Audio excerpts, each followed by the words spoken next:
It was supposed to be just another quiet night. Mark and his wife, Anna, came home late from a family dinner. It was cold, the streets were empty, and rain was slowly falling. They parked their silver car outside, right under the old streetlight in front of their house. They were too tired to pull it into the garage, so Mark said, "It's fine. We'll move it in the morning." But that simple decision changed everything. At around 2:45 a.m., Anna woke up because she heard something strange, like soft footsteps outside their window. She looked through the curtain but saw nothing except the car parked under the flickering light. A shadow moved quickly across the street, but when she blinked, it was gone. She told herself it was just her imagination.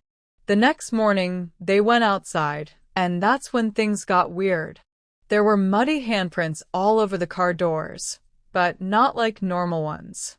These were long, thin, almost claw-like, and they led away toward the woods across the road.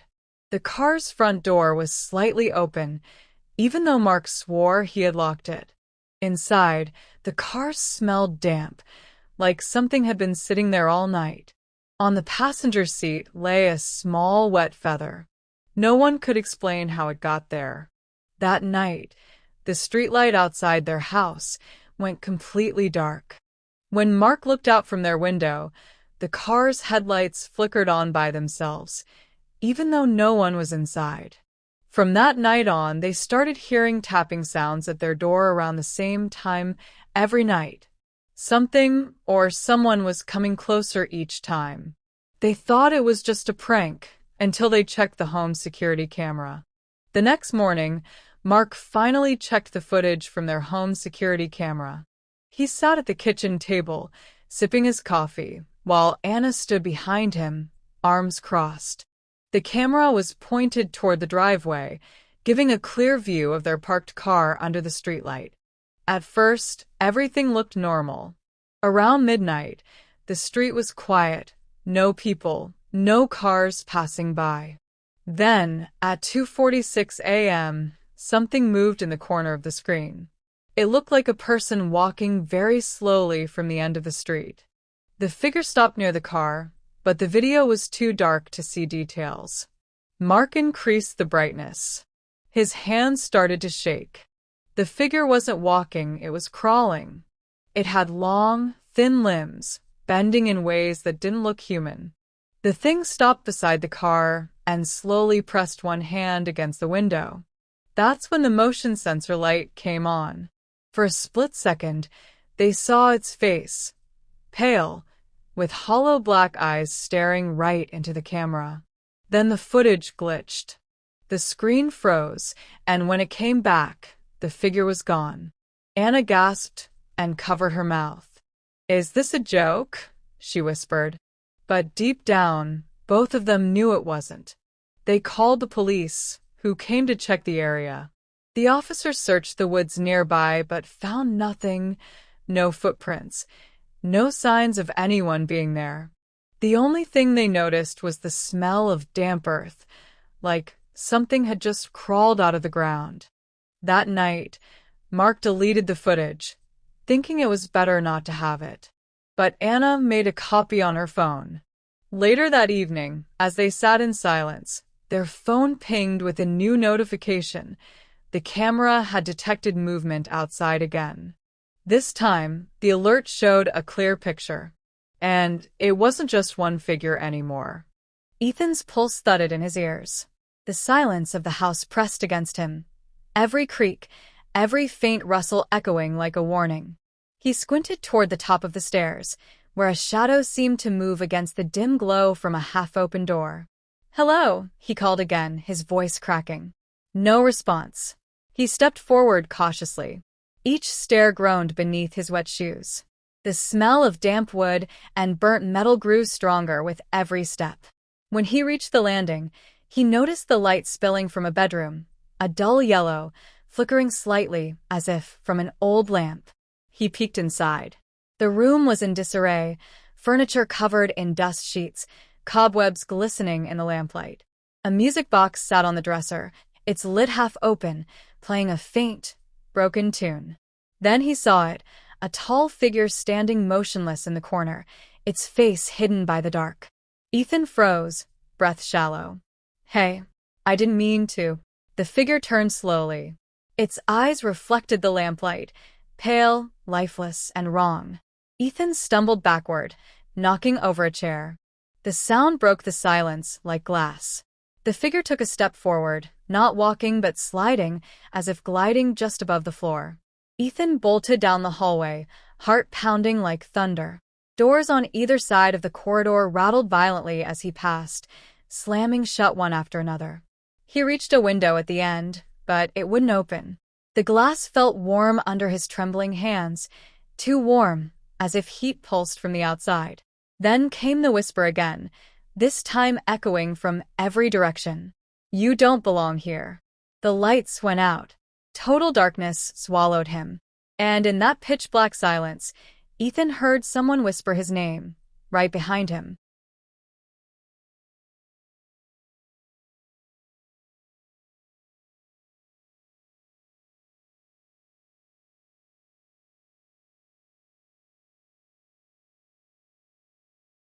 Darkness engulfed Ethan.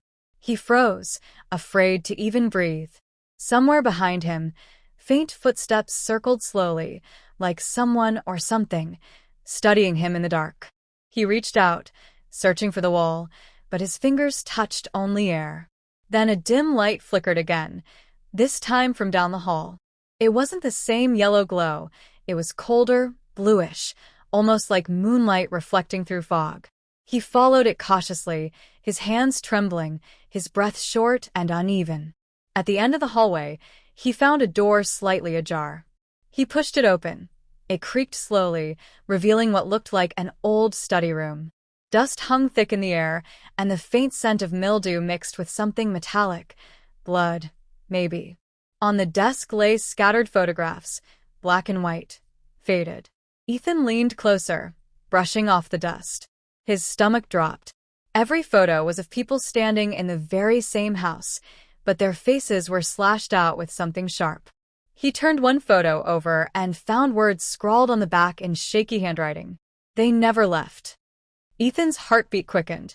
He looked around, realizing that every picture frame on the wall showed the same family, smiling, in the same rooms he'd just walked through.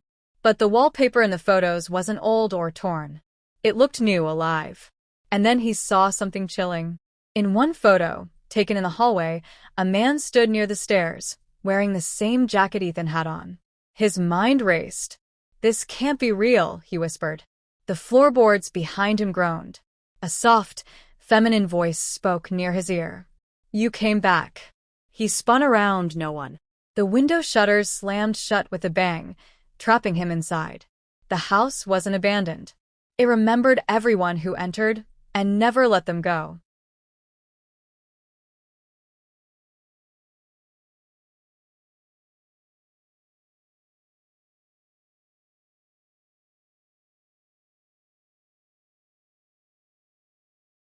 That night, Mark and Anna decided they couldn't take it anymore. They planned to stay awake until morning and call a friend to help them move somewhere else. The lights in their house stayed on. The curtains were shut, and Mark kept a baseball bat beside the couch, just in case. At around 3 a.m., they heard it again, a faint tapping sound at the front door. Top, top, top. Anna froze. "Don't open it," she whispered. Mark nodded, but curiosity got the better of him. He checked the peephole. There was nothing there, only darkness. But then, as he looked closer, he saw something move. A pale hand, thin and bony, slowly reaching up the door frame. It pressed against the glass, leaving a long smear of wet dirt. Anna grabbed his arm. "Step away, Mark." Then came a soft voice from outside, a woman's whisper, almost too quiet to hear. "Can I come in? I was in your car." The words made their blood run cold. Mark stumbled back. The lights began to flicker, one by one, until the entire living room was swallowed by darkness. Only the faint blue glow from the street seeped through the curtains. The tapping stopped. Silence. And then 3 heavy knocks shook the door. Anna screamed.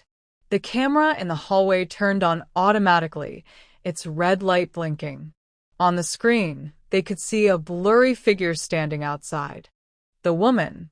Her face was pressed against the glass, her eyes glowing, her mouth twisted into that same eerie smile. The knocks grew louder. The walls seemed to shake. And then, just as suddenly as it started, everything went quiet again. Mark rushed to the window and saw their car door wide open. Someone or something was now inside their house. The house was completely silent. Mark and Anna stood frozen near the front door, too afraid to move. The air felt heavy, like something invisible was watching them. The lights were still off, and the only sound was their own breathing. Mark whispered, "Stay here," and slowly stepped toward the hallway. He could feel the cold floor under his feet, wet in some places, like someone had walked through with muddy shoes. He reached for the switch, but the lights wouldn't turn on. Then he heard it, a faint creaking sound coming from the kitchen. He moved closer, holding the baseball bat tight in his hand. The kitchen door was slightly open. Through the small gap, he could see their car keys hanging on the wall, swinging gently, as if someone had just touched them. Anna called out softly, "Mark?" He turned to answer, but before he could speak, the kitchen door slammed shut with a loud bang. The windows rattled. Anna screamed his name and ran to him, but when she opened the door, the kitchen was empty. No Mark, only the sound of dripping water. On the floor, she noticed muddy footprints, leading toward the back door. She followed them, calling his name over and over. The trail ended suddenly, right at the door, which stood wide open. Cold air rushed in. Then, outside, under the broken streetlight, she saw movement, their car's back door closing slowly by itself. Anna stepped outside, her heart pounding. "Mark," she shouted. There was no answer. Suddenly, the car's interior light flicked on. Inside, sitting in the driver's seat, was Mark, his head slowly turning toward her. But his face looked pale, his eyes empty, like he was in a trance.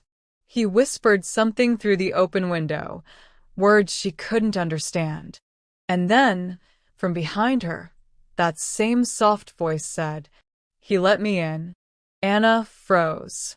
The voice behind her was soft but chilling, the same one she'd heard through the door the night before. Slowly, she turned around. No one was there. Only the empty, dark street and the sound of rain beginning to fall again. She looked back toward the car, but now the driver's seat was empty. Mark was gone. The car door stood open, swinging gently in the wind. Panicking, Anna ran inside the house.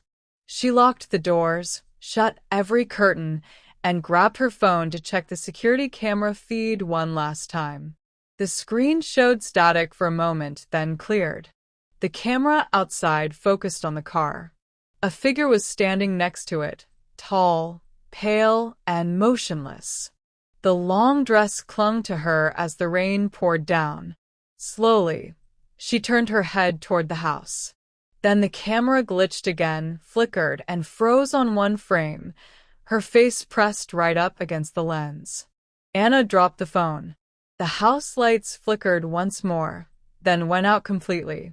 In the darkness, she heard footsteps, wet and slow, coming down the hallway. She ran to the bedroom and locked the door. Her hands shook as she called out, "Mark, please, where are you?" From the other side of the door came a whisper. "Anna, open the door." It sounded like Mark's voice, but softer, slower, wrong. She didn't move. Then came scratching at the door, long and sharp, like nails dragging against the wood. The handle turned slowly. The last thing the camera inside the house recorded was the bedroom door creaking open and Anna's phone falling to the floor. The next morning, neighbors found the front door open and the car parked exactly where it had been that first night, empty, cold, and covered in muddy handprints again. No one ever saw Mark or Anna after that.